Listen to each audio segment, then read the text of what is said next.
welcome everyone to another UNA New York Book Talk event. My name is Ann Nickel, and with the United Nations Association of New York, I'm the executive director there. I'm really delighted to welcome today Dr. Fiona Hill and Ambassador Stephen Sestanovich, who will be in conversation with Dr. Hill about Dr. Hill's recent biography, There's Nothing for You Here. And I can think of two better people to talk about her book today, and also about current events about Ukraine and Russia. Hopefully we'll get to touch on that also. At the end of the conversation, we will have a Q&A, and you can post your questions in the chat box or in the Q&A box. Ambassador Stephanovich is Senior Fellow for Russian and Eurasian Studies at the Council on Foreign Relations and Professor of International Diplomacy at Columbia University's School of International and Public Affairs. From 1997 to 2001, he was the State Department's Ambassador at Large for the former Soviet Union. He has served as Vice President for Russian and Eurasian Affairs at the Carnegie Endowment. He was Director of Soviet and East European Studies at the Center for Strategic and International Studies, and was Senior Director for Policy Development at the National Security Council. And incidentally, Steve just yesterday had a piece in Foreign Affairs on Ukraine and NATO, and that's getting a lot of attention, and we'll put a link in the chat for the article so you can read it. So a very warm welcome to you both, and I'm going to turn the program over to you, Steve, now, to introduce Dr. Fiona Hill. Steve, you're on mute. Okay. No, still on mute. Yes, the three most commonly uttered words in the entire pandemic, you're on mute. And thank you very much. Thanks to the UN Association for doing this, and thanks to Fiona for joining us and for producing this terrific book, which I'm shamelessly plugging right here. Available at bookstores everywhere and through a well-known online retailer. A quick introduction to Fiona. She is now a Senior Fellow at the Brookings Institute. She was Deputy Assistant to the President from 2017 to 2019 and a Senior Director at the National Security Council. Before that, she was for many years at Brookings. And in that stretch was National Intelligence Officer for Russia and Eurasia. I will say that I first heard of Fiona in the early 90s when Professor Graham Allison at Harvard told me that he had this fabulous student, a Russian history PhD, who was helping him do all kinds of useful things in Russia. And sure enough, Fiona, I don't think there's any way to have a discussion of the topics in your book, There's Nothing for You Here, on this very day in February 2022, without starting with what's going on around Ukraine. I think our audience expects that of us. Yeah. So let's start with that, and we'll get to some of the other themes in your book in due course. Simple question, how's Putin doing? How's the Biden administration doing? You're the author of a book about the many different Putins. Does understanding the many Putins help you understand what he's doing now? Yeah, look, I think it does. And it also helps to, be a student of history, as you are as well, Steve. I mean, certainly of Russian history. I mean, that's how I started off, actually, as a Russian historian. When you mentioned, the quip about Graham Allison, I was actually doing my PhD in history and, working on the side with Graham Allison, which gave me a lot of insight into policy. And you yourself, were in government in some of that time, as well as being next door later, to where I ended up at Brookings at Carnegie Endowment. You've had yourself quite the quite the sweep of career, seeing different things. And Putin's been with us for 22 years. I mean, we have to kind of, sometimes a lot of the discussion is, what's he going to do? What's he thinking? We've been observing this guy for 22 years. It's not like he just appeared on the scene, 22 days ago. And he, the angle of the book, Mr. Putin Operative in the Kremlin, that I wrote with a Brookings colleague, Clifford Gaddy, was trying to kind of figure out what makes this guy tick from all of the different perspectives. And part of what makes it tick is also his reading of Russian history. And this is why we're in this absolute mess that we are in today. Because Putin's own, this is, I suppose, the sort of danger of being self-taught on history. You read what you want to read, you see what you want to see. I mean, I think, we can all debate the value of a, pretty good education. My PhD, history was done with Richard Pipes, the guy who wrote not just the book on the Russian Revolution, but Russia under the old regime. And Putin, I don't know whether he's actually read Pipes, but he's certainly been reading back into that Russia under the old regime of the Tsarist regime. And I think he fancies himself as a Russian Tsar. And in fact, he fancies himself as multiple Russian Tsars. In, the job that, you and I have had of going there to Russia, Putin has decked out this room in the Kremlin. And just so, people remember the picture of Macron at one side of a table. I can't even reach my arms out long enough to extend that size of the table that Macron was meeting Putin in. Great big white table in a white room. Well, in a room just like that, might be the same room. He's just elongated the table out. I've been at a table there, but it looks like they put the extra leaves in the table to make it longer and longer and longer. Putin had 4 statues the last time I was there. And as he would sit looking at his interlocutors, it wasn't quite the same way that he was with Macron. He would have right in front of him on the left-hand side, Catherine the Great, on the other side, Peter the Great. And then, behind him, Nicholas I, and then I think it was Alexander I, but I didn't look too much, so I could be wrong on which Alexander it was. It was definitely an Alexander, because I remember seeing Alexander, kind of under there at the corner of my eye. I'm sure it was the Alexander I who rolled into Paris rather than the Alexander II who was assassinated. Exactly. So that's kind of what I was thinking as well. Or, then another, it could have been, the great emancipator of the Serbs who moved into Paris. Exactly right. So that kind of, you see, this is why you unpack it. Yeah. But it's also very interesting about these choice of others. And Nicholas I for all kinds of interesting reasons, because it was Nicholas I who had the debacle of the Crimean War with, the British and, others, European, after miscalculating. So there's an interesting one. But of course, Nicholas I was also the person who came up with the idea of Russian nationality, enshrining the autocracy, the Russian Orthodox Church and the Russian people, a kind of early populist formulation that in a way kind of encapsulated what Russia stood for. But then, of course, Peter the Great and Catherine the Great are completely intertwined with Ukraine. It's Peter the Great who defeated the armies of Charles the 12th, the Battle of Poltava in 1709, right there in the heartland of Ukraine. And that becomes the sort of the point in which one accepts that a lot of the Ukrainian territories that are being battled over today become part of the Russian Empire and this sort of expansion of territory. But previously they were under the Swedes, and before that the Ottomans. And then you have Catherine the Great, of course, a German princess.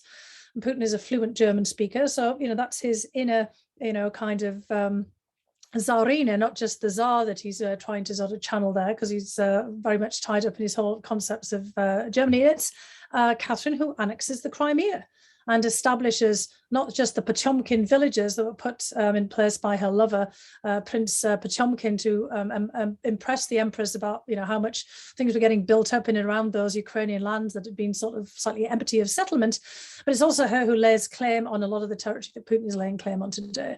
So part of our problem of dealing with Putin is this is a guy who is trying to garb himself in the mantle as he gets 22 years into office, and maybe out there till 36 years when he'll have been in power longer than Stalin in modern Russian history, who is steeped in his own reading of history, his own narratives.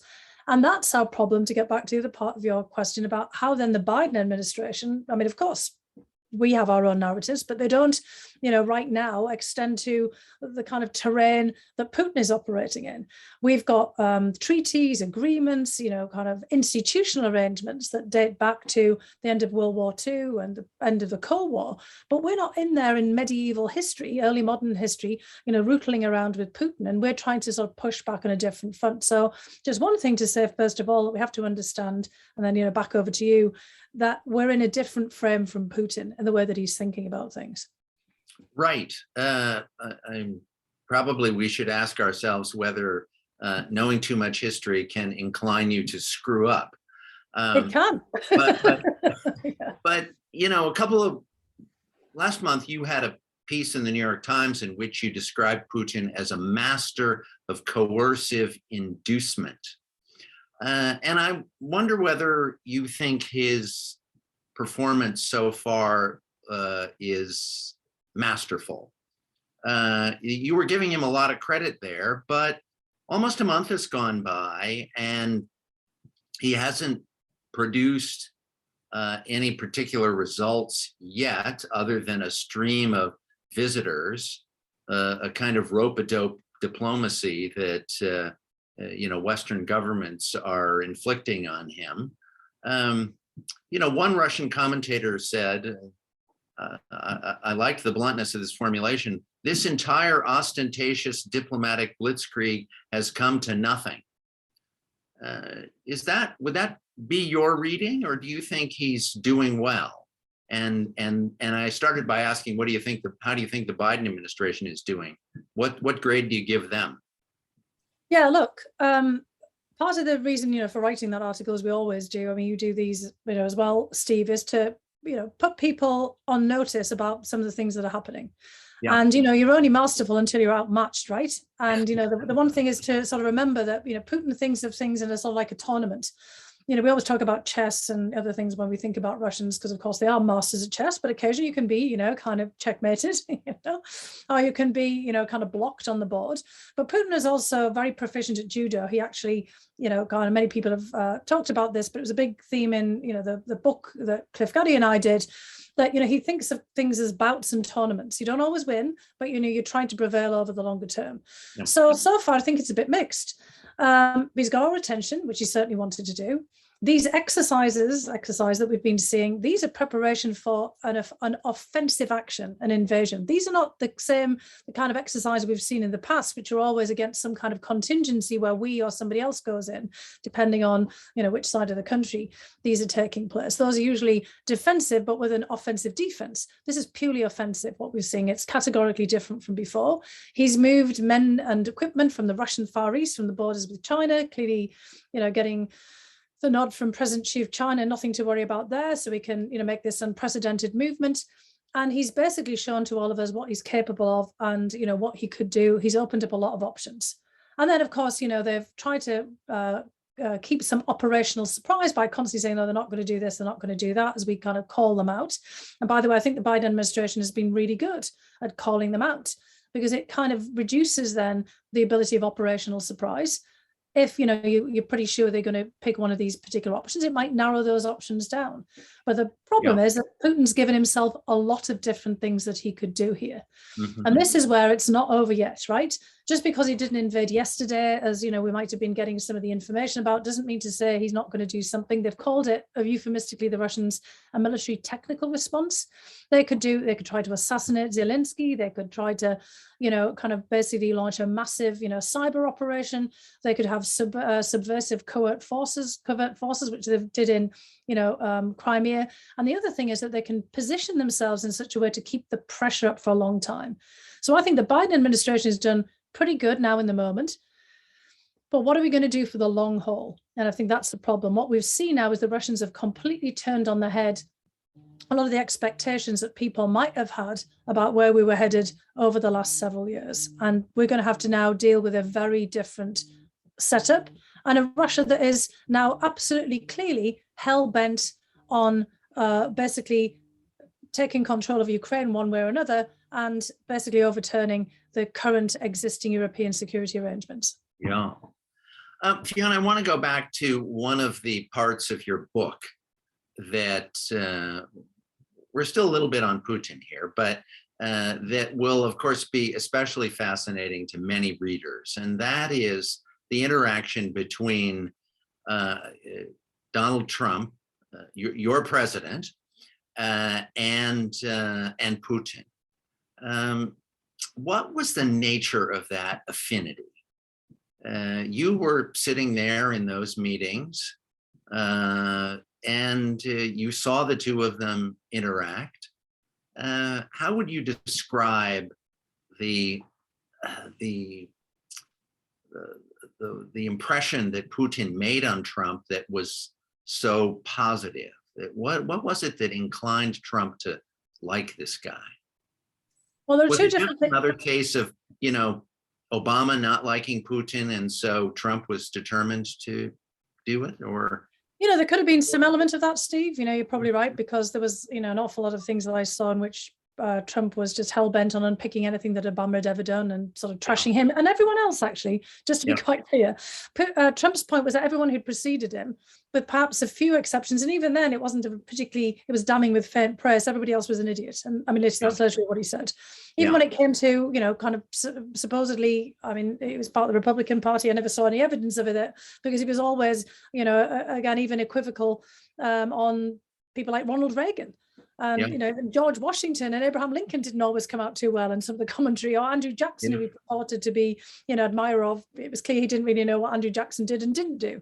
So, let's put that to one side. But that then, fed into two things. First of all, it's about Putin himself. For Trump, Putin kind of epitomized everything that he saw himself as being. Think to that awful moment in Helsinki where Trump is standing next to Putin, and he's just been asked the question by Jonathan Lemire about, would you now, in front of the whole world with Mr. Putin by your side, essentially, say what you think about Russian interference in 2016, and would you kind of call him out? And he does all this like dancing around trying to get out of that question. And then he basically says, and I have Vladimir Putin here next to me, who's been very strong and powerful. And that just pretty much summed everything up. For Trump, putting Russia and all the whole history of US-Russia relations aside, it was Putin the person, the powerful autocrat, the populist, the guy who's blazing a trail that Trump was fixed in. He saw him as being rich and powerful and running the country like his own business. And that's kind of what he himself wanted to do. And remember in the interviews with Bob Woodward, he pretty much says this, the worst of a bad actor they are, the stronger they are, the more I like them, the weak ones, meaning our allies, not so much. But then there was a second element, and this got completely lost in the mix at all times. And it was an obsession on Trump's part with arms control going back to the 1980s. When he'd actually stalked Gorbachev around, the streets of your fair city in New York, trying to kind of get a moment with Gorbachev. And he put, out all these different things and interviews in magazines and in newspapers because he wanted to step into the whole arms control negotiations with Reagan and Gorbachev, because he thought he was the secret special missing source, that if he got there and charmed the bejesus out of them, that they'd all just capitulate and, give up nuclear weapons. He definitely was focused on this.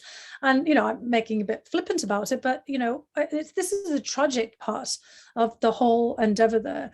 That when Trump, would talk about the importance of getting along with the Russians, needing to deal with the Russians, needing to do a deal with the Russians, it was because he believed that the ultimate catastrophe was nuclear weapons, nuclear Armageddon, back to the 80s, back to the Cuban Missile Crisis. If you think about the shaping of his youth and his kind of prime as a businessman, it overlaps with those, kind of two periods. And so he thought that at places like Helsinki and elsewhere, that he was kind of saving the planet. He was going to sit down and have this arms control deal, but unfortunately he kept getting in his own way. And, that of course never transpired. And he wanted to be seen in that reflected glory of the old style sit downs, nuclear arms control, things that you've been involved in, Steve, in the past, and be seen to be sitting with Putin, saving the world from nuclear Armageddon. Yeah, there is a famous story of Trump advising our negotiators how to deal with the Russians, in which he tells them, you show up late for the meeting, you go over to the lead negotiator. You know this story, right? Yeah, but go on. No, I'm sure everybody else doesn't. Go ahead. Well, I'm just not sure I want to say exactly what he says. You go over to the lead Soviet negotiator, throw down your briefcase, your briefing books, stick your finger in the chest of your opposite number, and you say, F you, and then you storm out. That's his idea of how you save the planet through arms control. Fiona, let me pick up on one thing that you said about how Trump saw Putin as a fellow populist. I think you and a strong man, and and an autocrat. Yeah. And in that respect, you tell a story of Trump getting a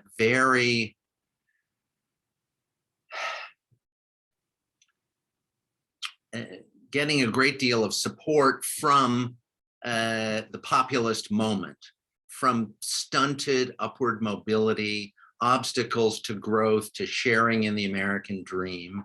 And you say that there's a version of that was actually true of Russia as well.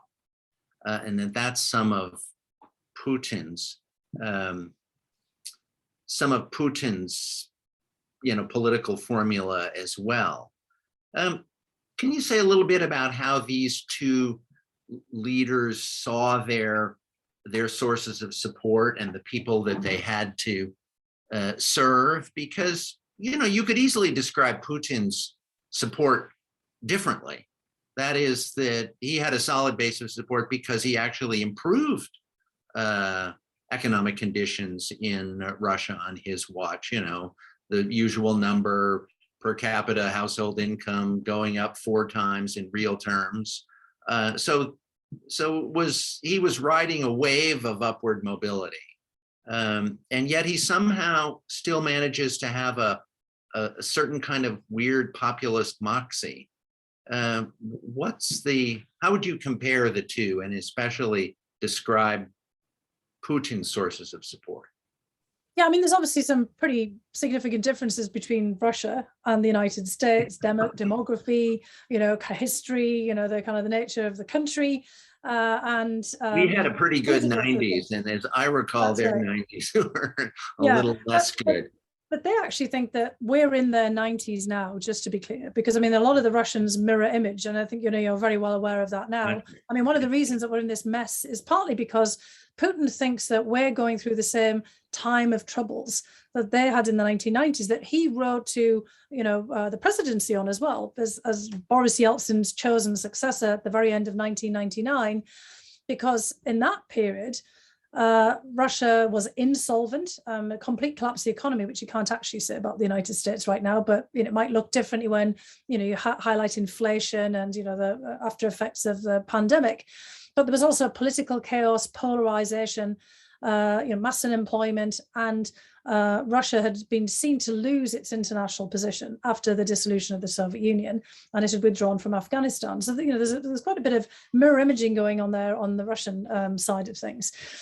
But Putin's base of support then, as he comes in and he manufactures this base of support, we have to be very clear about this. So Putin was chosen as the successor to Boris Yeltsin in kind of the dark corridors of the Kremlin, and he didn't have any support at all. Nobody knew who the heck he was. And there's a whole then persona that's manufactured for him, beginning of the kind of semi-autobiographical book written by a couple of prominent journalists called In the First Person, which is creating this whole myth about who is Vladimir Putin. And in that part of that is that scrappy kid from the back streets of St. Petersburg who's pulled himself up from his bootstraps, which, actually pulled himself up by joining the KGB. Interesting kind of bootstraps, different kind of boots than we might normally think of. But, he does come from, as I said, the back streets, a relatively impoverished family, although, they had a few connections here and there. And the whole picture of him as a scrappy street fighter who will do whatever it takes to kind of defend himself and also defend the country. And the idea being, to make Russia great again. So, there's the sort of populist element of it.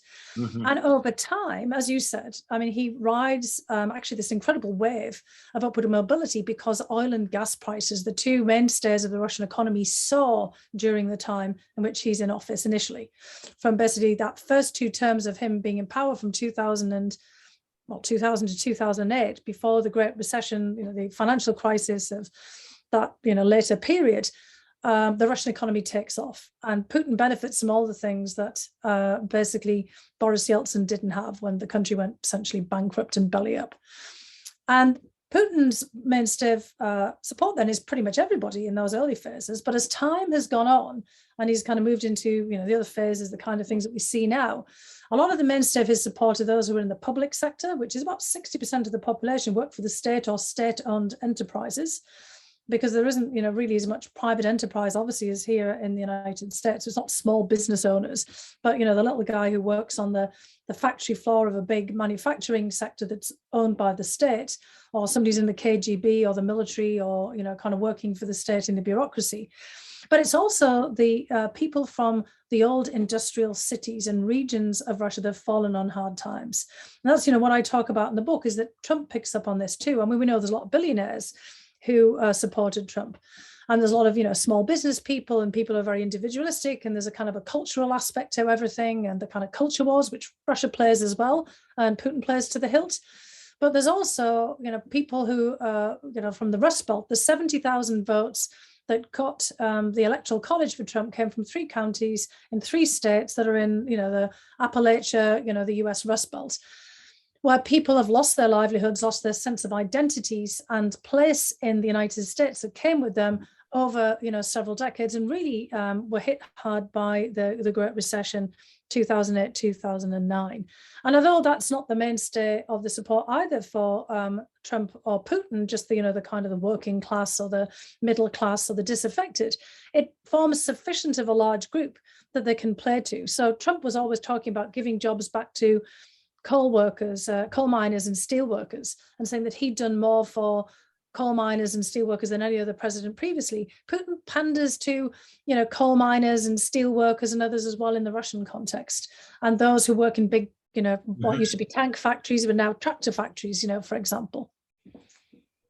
Yeah, it's an interesting comparison. Both of them saying, I'm stepping in to solve your problems where the elites have screwed up.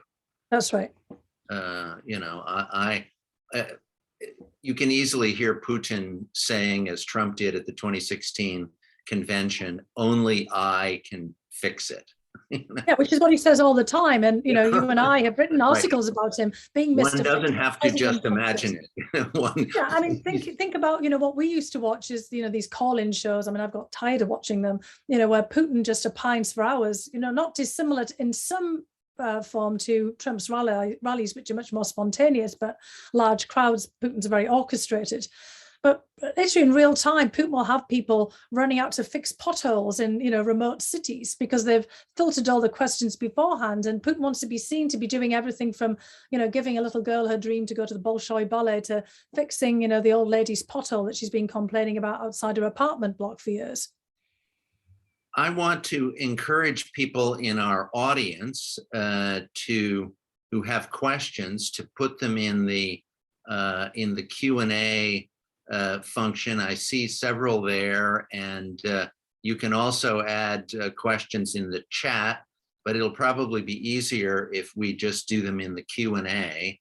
And in fact, Fiona, why don't, since it's 1:30, 1:31, why don't we start with a couple of those questions, and maybe, you and I can come back to other fun topics as they occur to us.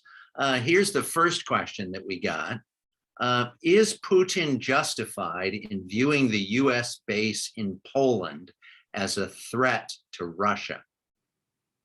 Well, the US base in Poland isn't a threat to Russia, but one can easily posit about why he would see it as such. So the whole Russian concept of security, the Russian word for security is bezopasnost, as you well know, Steve, which Yes. is without danger. That's the Yeah. literal translation. And you never have a world without danger. We're living in it all the time. But the Russian approach to that is if anything could potentially at some point be a threat, if there's a capacity or the capability there, they want rid of it. Even though, the idea that the United States would launch some kind of, attack on Russia from a base in Poland is pretty preposterous. First of all, depending on how things play out, Poland is separated from Russia by Belarus. Also, Kaliningrad, which is an exclave of Russia, happens to be there, of course, but in Russian main territory by Belarus and obviously Ukraine. And it's kind of a long way for men to be marching, from any kind of base to Poland. And if things play out the way that we're expecting that they might right now with all of these exercises and, potential invasion, because there's an offensive posture right now of Russia in Belarus and, on the border with Ukraine. If Russia puts troops in Belarus, they're going to be very close to Poland. And, the previous administration under Trump, obviously the Russians were taking close note of Trump's antipathy towards NATO, but they also probably took very close note to, it was Trump's idea of pulling troops out of Germany, because he was in a peak about Germany, and moving them to Poland and having a fort there named Fort Trump, that he was, hoping that the Poles would basically pay for.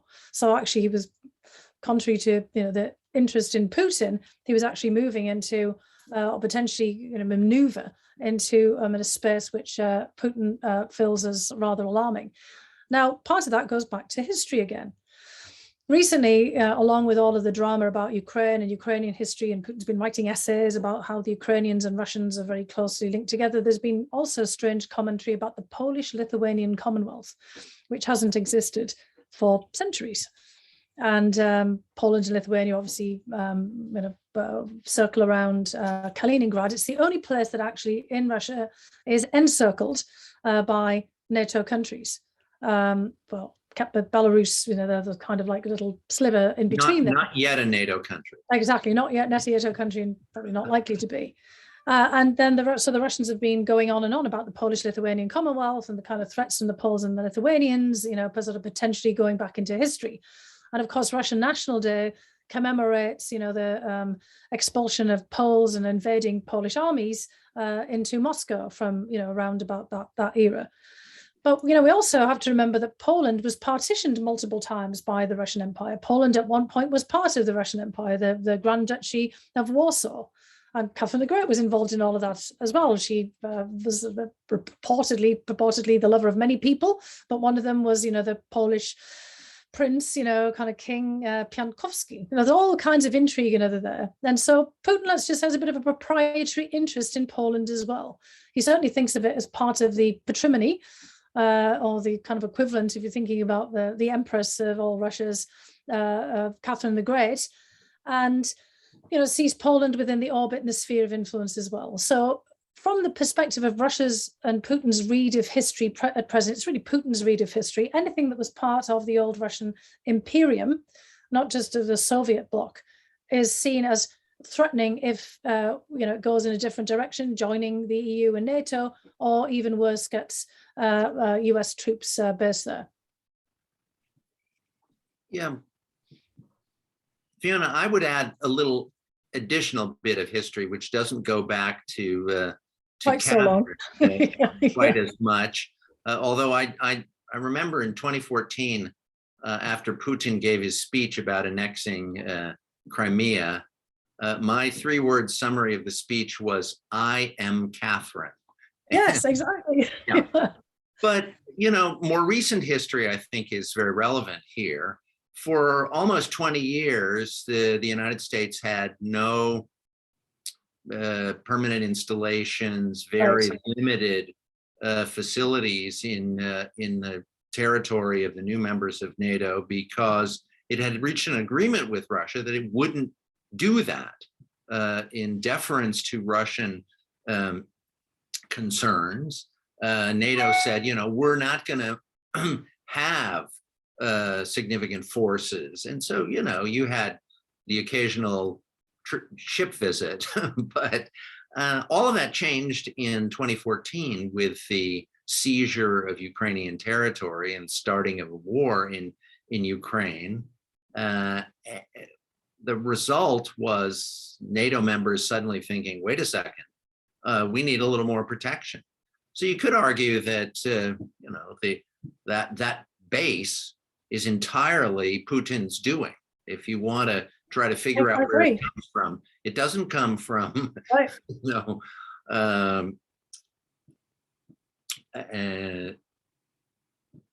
It doesn't come from any sort of aggressive encroachment. It's a response to Putin's own actions. No, I mean, that's spot on, because it wasn't the United States even suggesting this. It was the Poles who, feeling fearful, exactly as you laid out, who approached the United States trying to think of a bilateral arrangement outside of NATO, in fact, to try to beef up their own protection as they saw it. Right. They were talking about calling it Fort Trump after your exactly. President. That name seems to have been abandoned. I suspect. As I understand it. Well, here's a related question by another member of our audience. How would you recommend the Biden administration defend the new military base? It's not clear to me whether the questioner is asking justify it or actually defend it in the event of an attack. I'm thinking moved forward on this space, just to be very clear, by the way. We haven't moved forward on that. So I mean, I think there was an article in the Times about a couple of no, we've moved some troops from Germany, by an agreement, to what we're calling, enhanced forward deployment into Poland. So there's not, Fort whatever it's going to be called now, does not exist. Fort Biden has not yet been created. Fort whatever it's going to be called, exactly. Yeah, it has not been created. So, I mean, we've moved on a rotational basis. People might say, oh, this is semantics, but it's just as you were saying, to make sure they're not permanent deployments. Because this is what would have been different there, whether this would have been, building up the kind of version, some smaller version, the sort of facilities that we've had in Germany all this time, be that what's old West Germany. And it never really came off the drawing board, because, I mean, the Poles did sign some preliminary agreements with the previous administration, but we didn't actually move toward doing it. So what we've done now is we've rotated in, just very recently, some more troops from Germany. Their permanent headquarters are in Germany because of the fears of an imminent invasion by the Russians. Right, and I think the administration is trying to signal to the Russians that further action by them against Ukraine will only strengthen the consensus within NATO about the need for more forward deployments and formalize them. Can I just say, she said one thing too, because you're quite right about the undertakings for being very careful about deployments in the former Eastern Bloc. But Russia has now violated multiple treaties and agreements and guarantees of Ukraine's territorial integrity, which many of those were based and predicated on some of those other agreements, not least the Budapest Memorandum of 1994, where they recognized Ukraine's territorial integrity. And Russia keeps saying things have changed. Yeah. So, well, if things have changed, then we haven't yet heard the Ukrainians ask for their nuclear weapons back. No, but I mean, there are some of us, who argued back in the 1990s that perhaps it was foolish to give them up, although actually, I mean, they didn't have the firing systems for it, did they? I mean, these missiles were mostly based there, but that, that kind of, they did that in return for guarantees that obviously have not held for their sovereignty and territorial integrity. Yeah. Fiona, here's another question. If Ukraine requested Western assistance, would deploying NATO forces in Ukraine prior to a Russian offensive act as a deterrent? I think an awful lot of people have been asking about this right now. It could become then the pretext for Russia moving in as well. The Russians are basically looking for proof of their narrative of aggressive NATO intent. In fact, they're already saying that we are in there. They've said this repeatedly because we had trainers in, which we've just pulled out. And, Right. you know, we were basically, we've been training and, you know, working with the Ukrainian military on individual country basis, not just, you know, not actually under a NATO rubric for quite some time. And nothing has deterred the Russians so far. If the Russians really want to invade Ukraine, they will do it. I believe Putin's formula, or maybe it was Sergei Lavrov, or both of them, since Lavrov tends to take cues from Putin, described Ukraine as a de facto NATO member already, so that you know, the formalities of alliance membership are nothing terribly significant. You know, you've said, and I'm going to put another question to you from one of our listeners, that if the Russians want to invade, they're going to invade. And this question is asking about the results. How much Ukrainian territory would Russia be able to control if it invades? This is the specter of the, you know, the territorial resistance, the citizen uprisings, or maybe the Ukrainian military itself, in some cases, being able to fight back, or at least to bloody the invader. What would you expect as a result of an invasion?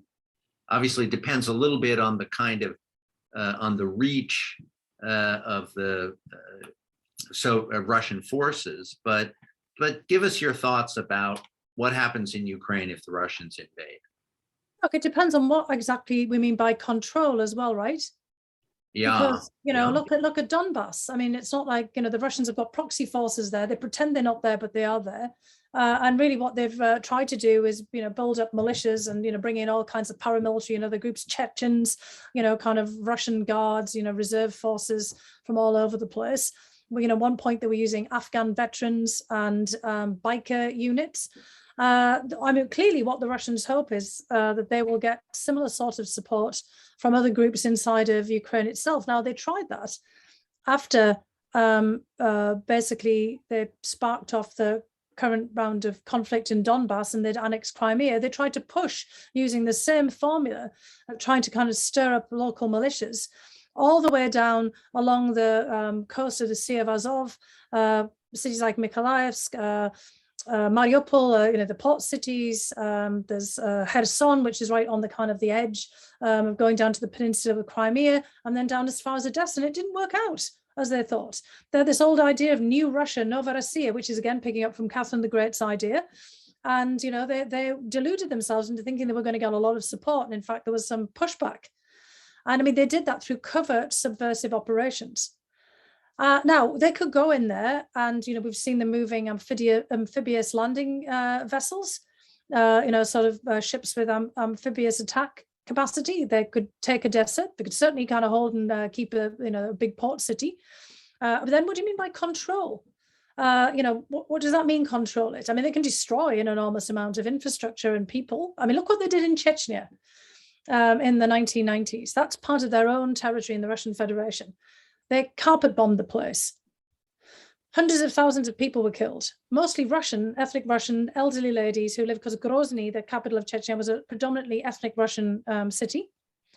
And they don't really control it now. They've handed it over to Ramzan Kadyrov, the son of a former president of Chechnya, who has turned it into some kind of parody of almost like an Islamic caliphate. It looks like ISIS, but it's actually controlled by someone who is in a feudal, bizarre relationship with Putin. You couldn't make up what's going on in Chechnya. It's the most bizarre outcome imaginable. Moscow doesn't control it. Chechnya is out of control. Now, that wouldn't be very different in the case of Ukraine, but I really kind of think we have to be very careful about what we're talking about here. Because another thing is, you know, the Russians watch and listen very carefully to see what we think that they're going to do. And so, you know, there's an awful lot of things that really depend on the manner in which they come in. You know, are they really going to take like a load of tanks and find out, are they going to use aviation, you know, short strike? Do they think that they're going to topple the government? Do they think that they're going to install their own, you know, committees and people in key cities? And, you know, as you said, what do the Ukrainians do? Do they fight back? They actually did fight back outside of Donetsk and Luhansk. I mean, in Crimea, they capitulated right away, but that's not the case. I mean, I think the Russians, think that they could definitely take Odessa, for example, and maybe they think they could take Kharkiv, which is also a Russian-speaking city, but it's not 2014 anymore either. And, again, we didn't really react all that strongly. So it's also incumbent upon not just what we, the United States, do, but also about our European allies, NATO, the European Union, non-NATO countries, and also what pushback they get from countries internationally that are very worried about the precedent. Because Ukraine isn't theirs to resolve. It's not ours to resolve. Ukraine is a country that's been independent, sovereign for 30 years, just like many other countries, around the world. And this would set an incredible precedent for lots of other places where there are territorial disputes or large neighbors have designs on their smaller neighbors, including in the Asia-Pacific region.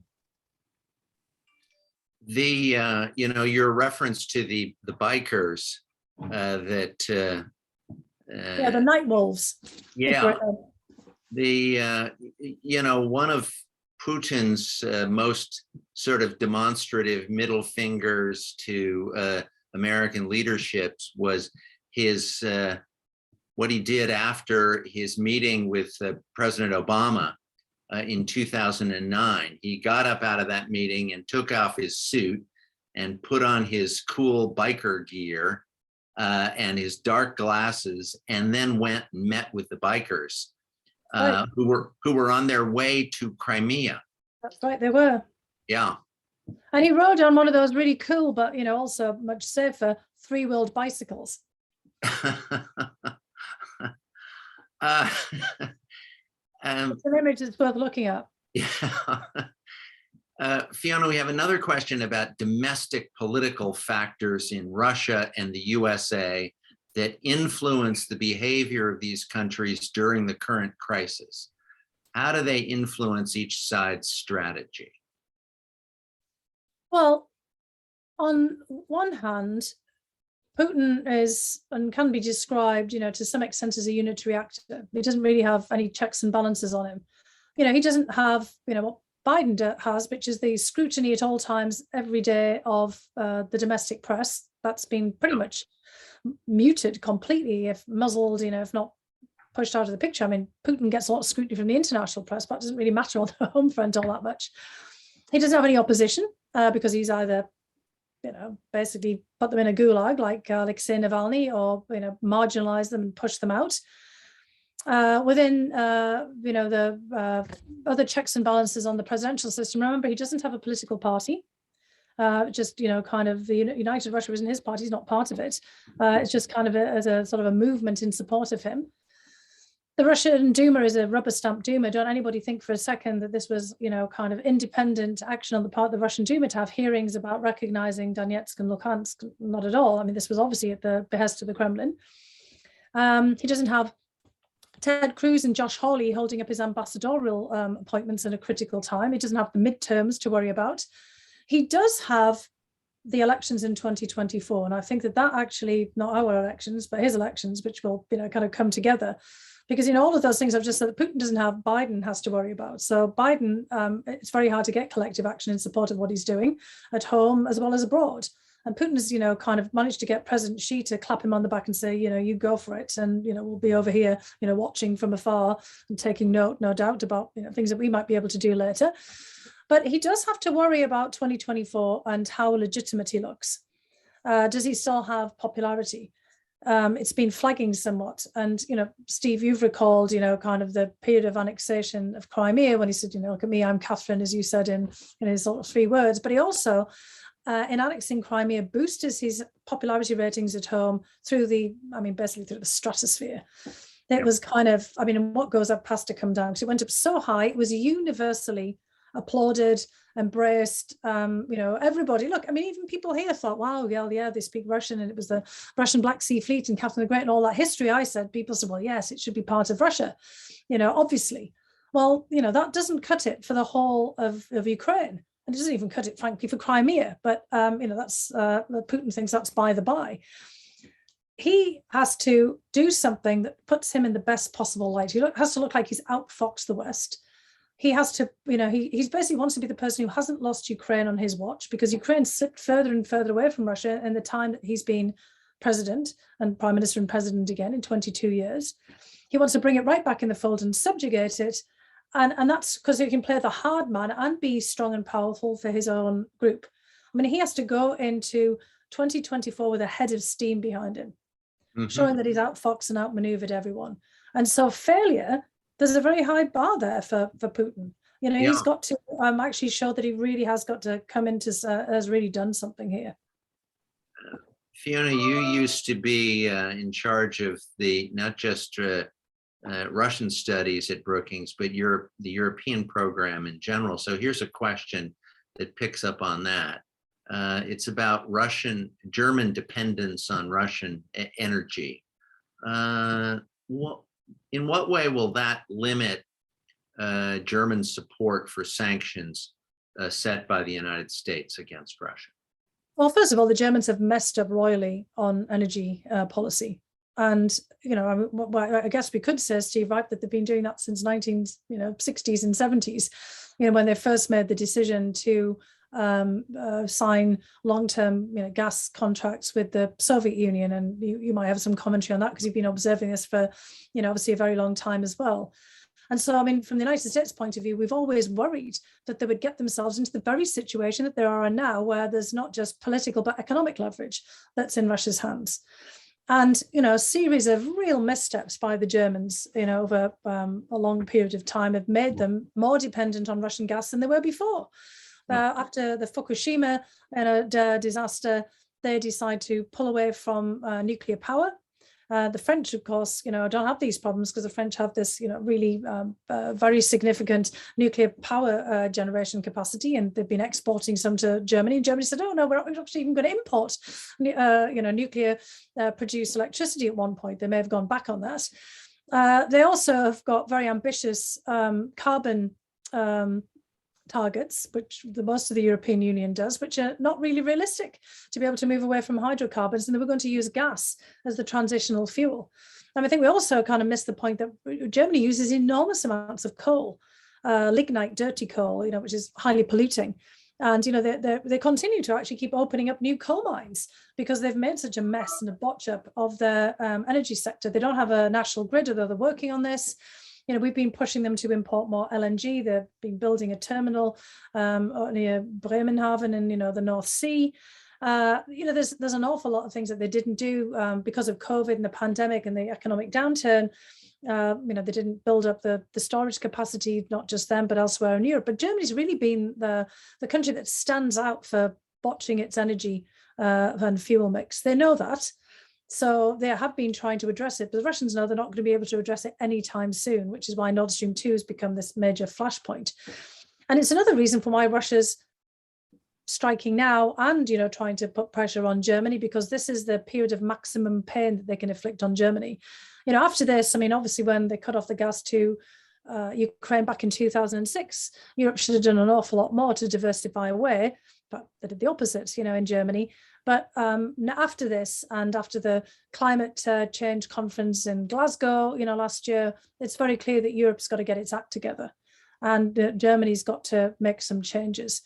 But again, the Russians know they can't do that soon. And look what they just did just before Olaf Scholz goes to Moscow and Kiev and Moscow.